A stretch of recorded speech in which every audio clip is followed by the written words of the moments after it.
Okay. Okay. Robert, another question that I have is, going back to the to what you were saying about prophets. Um, how do we understand that a prophet is that the prophecy has its fulfillment in the generation, and not necessarily does it have a future fulfillment? When in history was it ever recorded that, for example, the prophecy of Ezekiel, let's say the chapter 36 or 37, I believe, where it says that God would eventually bring the people back to the land, and that He would spring water upon them, and that He would cleanse them from their sins and their transgressions and iniquities and all that stuff.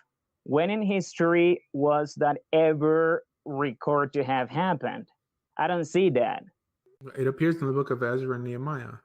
Everything the prophet Ezekiel had to say in the book attributed to him was regarding the Babylonian exile. Ezekiel 37, the whole story of the dry bones. What does the Torah say about someone who doesn't keep Torah? That he would be dead. It says in Parshat Re'eh, to choose life, to choose Torah, but that you shall live. That if you don't choose Torah, you're dead. So this is giving you a glimpse of the role of the prophet here in Ezekiel chapter 37. God tells Ezekiel, prophesy over these bones. These bones were the status of Israel and Babylon. The job of Ezekiel was to prophesy to Israel and Babylon. Let's not lose sight and tie this prophecy to some other nation. It was Israel and Babylon. Right. He prophesies over them, i.e., he gives over God's message to the heap of bones, which is, again, what's synonymous with people not having Torah. They absorb the message and they come back to life. And yes, the Jewish people were redeemed from Babylon. And that's what appears in Ezra and Nehemiah. Now, you could read it like that. Why is it that we have to tie it into some two-house doctrine that every Messianic or Hebrew rooter nowadays is from the kingdom of Ephraim? Why? Because we choose to interpret Ezekiel 37 to point 2,300, 2,500 years in the future. This is the problem with us interpreting the books of the prophets in this manner. The job of the prophet was to prophesy to that generation alone. And if it doesn't seem like that, then we really shouldn't be including those books as prophetical. This is why the rabbis never included Sefer Daniel, because it takes a different approach to prophecy than what's mandated in the Torah, right? I mean, it's all over the place. I'm not saying these are bad books, but we can't say that we're going to reinterpret the Torah because of these later books. The Torah is the base and everything is commentary, which is why I try to understand the books of the prophets alongside their historical counterpart. Almost every book of the prophet outside of Daniel and the second half of Isaiah could be tied into a story that's happening in Chronicles, in Kings. You have to tie it in because that's how you're studying the prophets correctly. But if you're just taking the poetry and the hyperbole and the symbolism that appears in the prophets and building basically a whole religion out of it, then we're straying away from the Torah. Our religion is going to end up resembling something different than what it started off as. And that's what's happening nowadays. There's all these mystical concepts. And they're like, what are you talking about? It's in the prophets, but it's not in the Torah. That means you could believe it, but you can't say that God is speaking to everyone through your interpretation. Okay? I'm able to basically go through every portion of the prophets and interpret it in a different manner that it doesn't contradict the Torah. I think that's the responsible approach than to just take the mystical approach that is all people get if they study Rashi and Targum Yonatan and all these different interpretations of the prophets. All right. Rashi. I don't think Rashi. All right. So you're saying, Rabbi. So Yeah. basically, you're saying, Rabbi, that the words of the prophets that are obviously we also have to admit and say that they were inspired and they were divinely inspired by God or by the Spirit of God or whatever we want to call it. But it was for that particular period of time and not necessarily for everyone like the Torah was. No. Right? No. We don't know 100% if what appears in the books of the prophets actually occurred. Yeah, because for example, Isaiah spoke, prophesied about the king Cyrus. Right, I don't know, Cyrus. Right, and in Babylon. 100 years later, after the prophet spoke that, but it didn't necessarily happen during the time of Isaiah. It happened about a century later. So the understanding is that that was a different Isaiah, also called Isaiah, but it wasn't the same prophet. Not just Cyrus, he speaks about Babylon. It clearly is a prophet speaking about the Babylonian exile. Right. When Isaiah existed during the siege of the northern tribes and the kingdom of Assyria, it's clearly two different people. Why would he be prophesying to a bunch of people who would never live to see who Cyrus was? I mean, it just doesn't make any sense. Why? Because there was no book of Isaiah back then. Don't forget, the book of Isaiah was compiled in the time of the Maccabees. Like, to think that everyone walked around with the scroll of Isaiah saying, well, all this is going to happen. And here I mentioned someone named Cyrus. Oh, look, this guy named Cyrus or Koresh, whatever, like came on the scene. We don't know much about these books that we call prophetical. The command we have and the principle of faith in the Yud Gimel Kar Emunah of the Rambam is not to believe in the books of the prophets. It's to believe in prophecy. And prophets were sent to a specific people at a specific time to repent, to go back to the Torah, not for someone to later on write a book and call it Isaiah or Jeremiah and use that as an almanac that every generation is going to interpret in their times. Oh, look, Vietnam, like Gog and Magog and all this stuff. I mean, like, mind you, Gog and Magog is not even in Tanakh. Yeah, but for I wanted to touch on that for just a moment, Rabbi. For example, Zechariah 14 speaks about a terrible and horrific war that doesn't seem to have ever happened. And some people today say that's the final war before the coming of the Messiah and before the end time. It is an end time revelation, or not revelation but prophecy. So what's your view on that? I mean, because every prophecy is conditional. Every prophecy is conditional. But you're right. But what are the conditions, and who are, in that case, in Zechariah 14? We don't have to know the conditions. Yeah, right. No, but what is that? Who are the recipients of that prophecy, if not the people of Israel? It is not for the nations. Actually, the prophecy, as to the best of my understanding, the prophecy is well over 90% for Israel and not for the nations. Am I wrong on that? There's a lot of things happening there that many people claim was fulfilled by Rome and many other people invading Israel. We don't know. But to assume that this must take place, first of all, you would also have to acknowledge the notion of a Messiah, which the book of Zechariah relies on, the king basically putting one foot on the Mount of Olives and it splitting in half, and all this stuff doesn't even appear in Torah. Yeah. So you're taking these much, much later concepts and building this theological monster that the Torah can't and doesn't even have to respond to, because they're foreign ideas. Why should people bend their theology to try to make this make sense instead of saying, you know what, I'm just going to stick to the Torah and do what I'm supposed to be doing, and not expecting that Iran and Russia are Gog and Magog, when, again, even Gog and Magog don't even appear in Tanakh.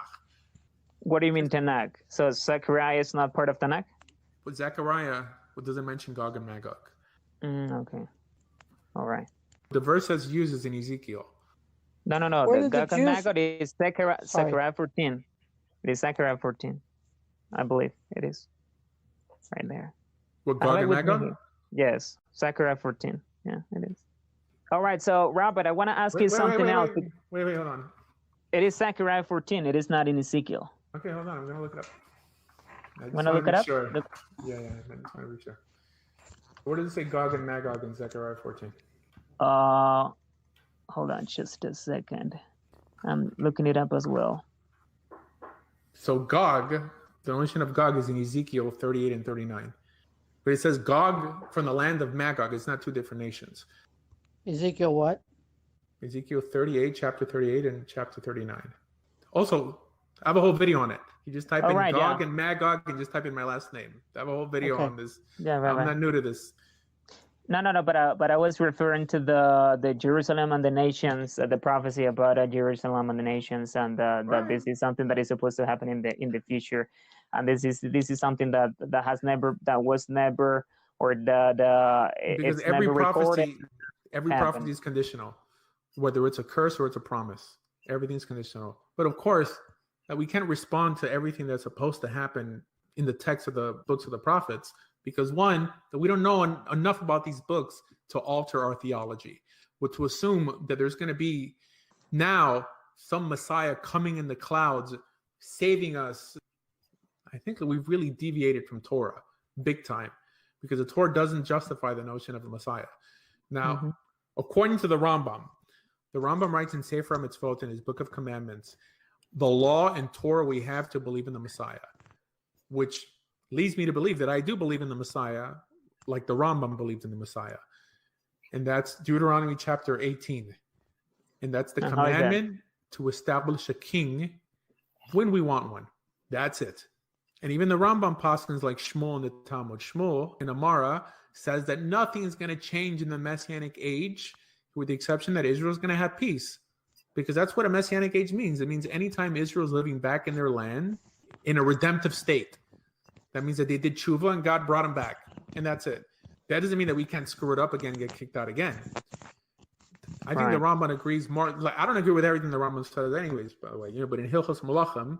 Right, because that's his opinion. You've also said that it is... Right, I also have opinions also. But he also doesn't bring down the notion of Gog and Magog. So does that mean that if the Israel as a nation does not long for Redeemer, that'll necessarily ever happen?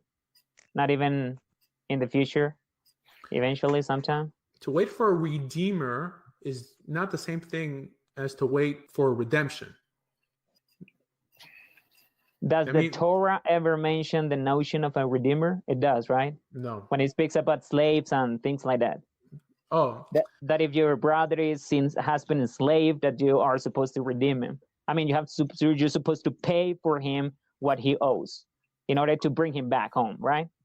Yeah, no, there's the kinsman redeemer, the Goel Hadam, not the redeemer in terms of an individual that's going to bring you out of exile. But if that's the case, then God's the redeemer, because God's the one who's going to bring you back.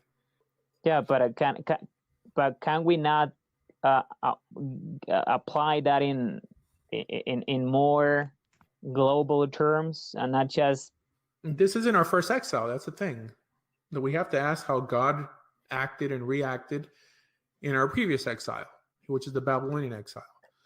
Did we have a redeemer outside of Ezra and Nehemiah? I mean, clearly God uses people, but I don't think anyone calls Ezra our redeemer. I mean, God's our redeemer. What is your view on the part of the prayer that we say every day that there's a God lot of things we say. Sure. Those that do teshuvah for their things or things that have. I hear you. It also talks about Techiyat HaMeitim, and there's a lot of things that we are commanded to say in the Amidah that you're not commanded to believe. All right. So wouldn't that make God that's not someone, but No, the court developed the Amidah, not God. Right, but the prophet, do the prophets, or at least some of them, speak about a redeemer? It seems that Zechariah there ties the role of David being the archetype of a man of God and a righteous king as someone who's going to help us fight the wars of the Lord. And this is why that Rabbi Akiva thought that Bar Kokhba fit that role. But redemption doesn't have to occur like that. But I'm asking you this, Rabbi, because I've heard some people say that there are about, I believe it's 37 sins, that there is no way to atone for those things under the Leviticus, the Levitical priesthood, and that it is the Messiah and the Redeemer, as the prophet Isaiah says, that will take care of that, because nobody has ever or will ever be able to take care of that except for the Messiah himself. Now, I never heard of I've that, heard by the way. say I never that. heard of that. Wait, hold on. There's 37 sins that no one could atone for but the Messiah himself. Right. How do you? What's your take on that? I've never heard of that. I mean, do you know those sins? I mean, can you tell me what they are? More than 50% of those things are related to sexual transgressions that have no way to. There is no way of atonement for those transgressions. So, for example, You mean without a temple? You mean? Yeah, when the temple was standing. So, but nowhere in the Torah does it say that, for example, if a man,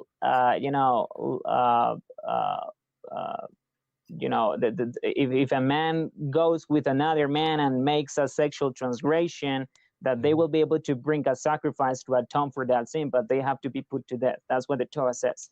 Right. So, and more than 50% of those 36 sins, more than 20 sins, are related to sexual sins. That there is no way to atone for them. Hold on. You know where I'm coming from, right? Not really, because you gave an example of a man lying with a man like he does with a woman. Clearly, right. There's a death penalty for that. You said that there are sins that only the Messiah could atone for. Like, can you name one of those sins? No, for that one, for example. The other one is. You can't atone for that. I mean, atonement is death. What is death, though? It says that a redeemer will be sent to Zion on behalf of those of them. No, according to the Torah, where does it say that there's a law that only the Messiah? I mean, heck, the notion of the Messiah doesn't even appear literally in the Torah. No, I'm asking you this because I've heard some rabbis say that this is something supported by the Gemara. That the Gemara speaks about. It's not in the Torah. I mean, it doesn't matter if the Gemara says it. Well, the Gemara can't contradict the Torah. Okay. Now, the Gemara could bring down many midrashim tales and legends that have nothing to do with halakha. We make a distinction in Jewish law or in rabbinic literature between agadah and halakha. Now, agadah is anything found in the Talmud, in the Mishnah. So like I was saying, anything in the Talmud or in rabbinic literature that's not of a legal nature is called agadah. That means you don't have to believe it. It's folklore and legend. What makes the Talmud and the Mishnah important to us are the legal portions that came from the court. That's it. So only because something appears in the Talmud doesn't mean you have to believe it. I mean, it could be completely disposable. This is why we have codifications of Jewish law, because the Rambam, the Rosh, the Rif, and all these different codifiers separated halakha from agadah. This is what many, especially Messianics, are like, oh, what it says in the Talmud. It doesn't. There's a lot of things in the Talmud that we don't take seriously. Along with the stories of the Baal Shem Tov, that if you believe every midrash, then you're a fool. But if you discount it completely as all garbage, then you're also a fool. So we have to judge wisely, huh? Right. No, but it's not in the Talmud. It's in the Mishnah. So it doesn't matter. There is Agadah in the Mishnah too. Yeah. Yeah, but you have stated that the Mishnah. The halachic portions in the Mishnah. Perkavot is in the Mishnah. Yeah. Do you consider Perkavot the book of halakha? Of course not. It's Musar. Yeah. It's like good advice. Okay, it could be foolish, it could be true. The law in Deuteronomy chapter 17 is to adhere to the rulings of the court. Folklore and legend is so you could accept it from a devotional perspective. Nowhere in the Torah does it say that there's any sin that only a Messiah could atone for. But it says that the karet is the punishment for the 36 offenses, where the offense is sexual intercourse. For example, sexual intercourse with one's mother or with one's father, or so with another male. So that those are sins of karet. And karet doesn't necessarily mean that the person has to be put to death, because I've heard, to the best of my understanding, is that there are 3 types of karet. So, but if the person does shuvah for that, so not according to the Torah. So according to the Torah, there's only one type of karet. But let's make a distinction. What karet means to be cut off. All right. In the Torah, it says countless times that if you do such and such, like getting chametz and Pesach, like you get karet. Yes. It's usually tied to some public sin. So karet, on a pashat level, means that you're cut off from the Jewish people. It makes sense. Like if you eat chametz during Pesach, that's like a national sin. Like you're spitting in the face of God. That you don't want to be part of the Jewish people, so they kick you out. The Rambam. If you read out in an English language, it would say the word death. That's why I asked, what does death mean? No. Right, It would say cut off. It would say Yes. cut off. It wouldn't say death. But cut off doesn't mean that the person has to be What put to is death. abomination? But that's toeva. Right. Not Right, so every an abomination. is every abomination a death? No. All right. No, eating pork is an abomination. They calls it a toeva. Well, Rabbi, but if the person deserves karet, does not necessarily mean that that they have to be put to death, right? For That they sure have to be- not. Okay, no. Now, what if they do tshuva? God will. No. Hold on. Like now we're entering the world of the rabbinic, which I feel also qualified to respond and answer to. There's 7 different examples of what karetz from a spiritual perspective could mean in the Talmud. And all those examples range from you dying before the age of 60, your child dying before the age of 60. Okay. Mm-hmm. The Talmud gives one solution for karet. The halachic response and solution for karet, or even atonement for karet, is malchus, lashes, done by a beit din of people who actually have smicha could remove karet. That's the only thing, according to halakha, that can remove karet. The Torah doesn't say that here, by the way. Okay. Yeah, but it doesn't. I'm telling you what the rabbis actually prescribe as a halakha. Not anything. There might be some notion that the Messiah could remove karet, but that's not a halachic thing. That's probably some mystical legend or something. Yeah, but isn't every single sin in the Torah supposed to be atoned as well, not just forgiven? I mean, the distinction between forgiveness and atonement. God can forgive you, but what is the atonement? Every sin is, as to the best of my understanding and the way I see it, is that not just you have to, not just you are entitled to be forgiven by God, but you also have to atone, or some kind of atonement has to be done for what you did. Not necessarily, because atonement could only occur in the land. So in exile, we're only dealing with forgiveness, not atonement. Now, in the land, regarding the sins that we do in the land, the goat that's sacrificed by the high priest during Yom Kippur atones for national sins. That really just ensures that Israel could live in God's land another year. So this is why it's done every year, because it ensures that Israel gets another year in the land. But every act doesn't require atonement. There's atonement that covers all acts. Again, but like people have to make a distinction between atonement and forgiveness. And I'm very happy that you made the distinction, because most Christians, for example, never make the distinction.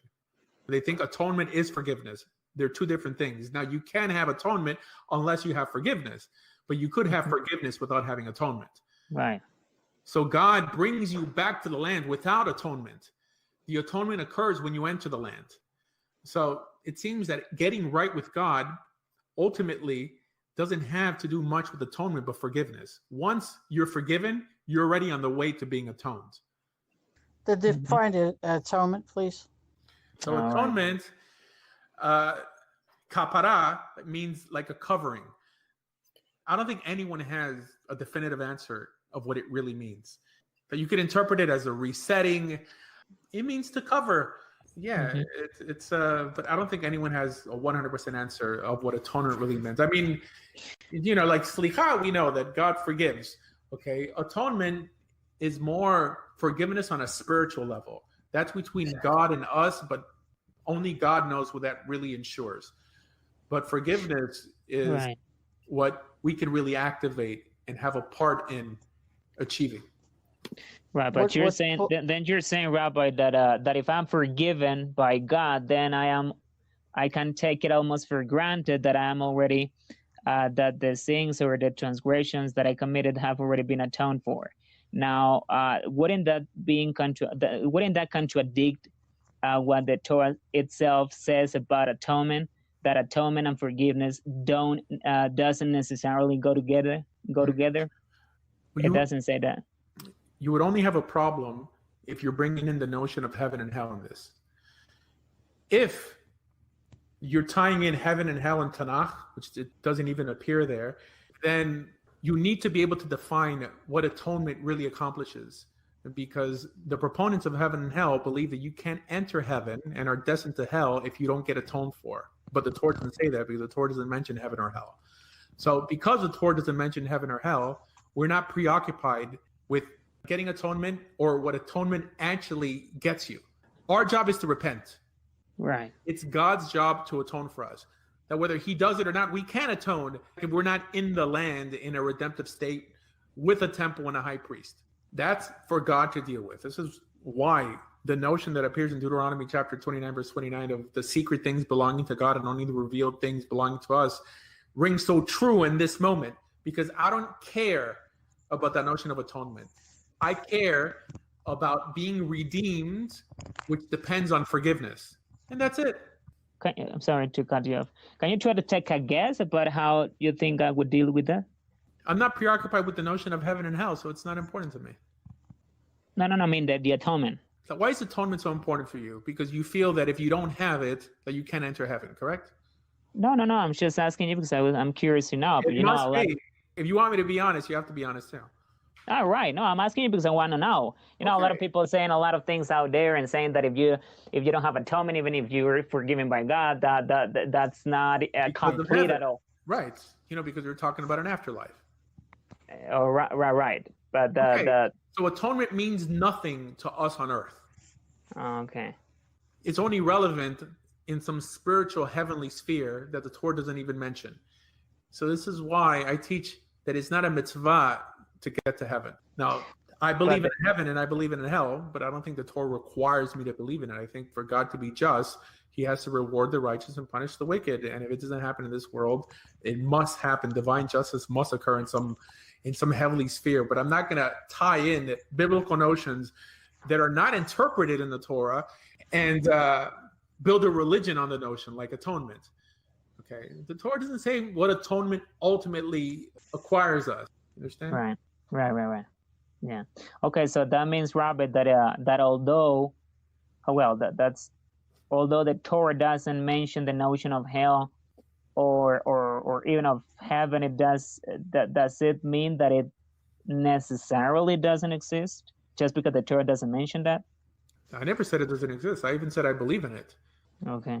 But I'm just saying that the Torah doesn't require you to believe in it. It seems like God wants you to be more preoccupied with this world. So the Torah wants me to focus more on the things of this world and on how I live and on how I lead my life, rather than being worried about what's going to happen after I leave this world. Is that what you're trying to say, Rabbi? I believe in a heaven and a hell, but the Torah, it seems like the Torah is more preoccupied or wants us to be more preoccupied with this world and trying to make this world better than trying to get into some afterlife. Mm-hmm. If you take it to its most illogical conclusion, you have radical Islam. All these radical Muslims are fed up with this world to such a point that they're ready to blow themselves up to enter the next world. In fact, there's even a statement in Parkovot that this world is just a corridor and it's the next world that matters. I think that's bad advice. The Alma, the Chikra, and the world of lies, and have you heard that before? Yeah, I don't believe in all that stuff either. Okay. Anything metaphysical, for it to be binding to believe, has to appear in the 5 books of Moses, and I believe that. Everything halachic has to appear both in the Torah and in the Mishnah. That's it. I mean, if something metaphysical appears in the Mishnah and you like it, run with it. But don't exclude others who happen to disagree with you. That's it. But if there's a concept that appears in the Torah and then someone wants to call themselves Jewish and deny it, then you could shun them. I like that stand. I like that. I like that take. I like your stand on that. I mean, I feel a lot attracted by that. By the way you view that, which is rational and it's logical. Nobody should be excluded just because because he or she doesn't hold my belief. as long as the person behaves properly and is in a right standing before God, so that person has to be included. That's that's how I see it. But that's right? what the New Testament does. Mm. The New Testament excludes everyone who happens not to accept their Messiah as Lord and Savior. Now, one, the Messiah doesn't literally appear in the Torah. And two, why would God be unhappy with you if you happen not to be convinced that someone is the Messiah? If you still hold true to the Torah. I mean, God says that he will either bless you or curse you on the basis of keeping mitzvot. That's it. He said that you keep my hukim, my mishpatim. That's it. But the Torah speaks about the anointed people, like the priest. Right. So Messiah, that's what it means, right? Anointed, the anointed one. Right. The word mashach means to anoint. And nowhere in the Torah does it command us to anoint kings. No, but priests, it does. Right, no, priests for sure. Okay. Yeah, but not kings. But the notion of the Messiah is a king like David. He's called the son of David. But there is no law to anoint kings. It's a rabbinic law. Heck, there were rabbinic laws in the times of the judges, because that's what they were called. The rabbis in the Mishnah were the same judges in Sefer Shoftim, but they just started being called something else. This is why I don't like if I'm discussing this with a Karaite or a Christian, I don't like using the word rabbi, because they're like, oh, we're rabbis in the Torah. Well, they're the judges. Mm-hmm. The office of the judge is the office that's never spoken about, right? I mean, Christianity and all these offshoots are built off of the priest, the prophet, and the king. But no one talks about the judge. Right. You're the first one, by the way, that I've ever heard is speaking about the notion of judge. Yeah, that's right. Right. Okay, which makes a lot of sense, by the way. All right, Rob, that was, that's what I wanted to ask you. Those were my questions. Thank you very much. All right, next.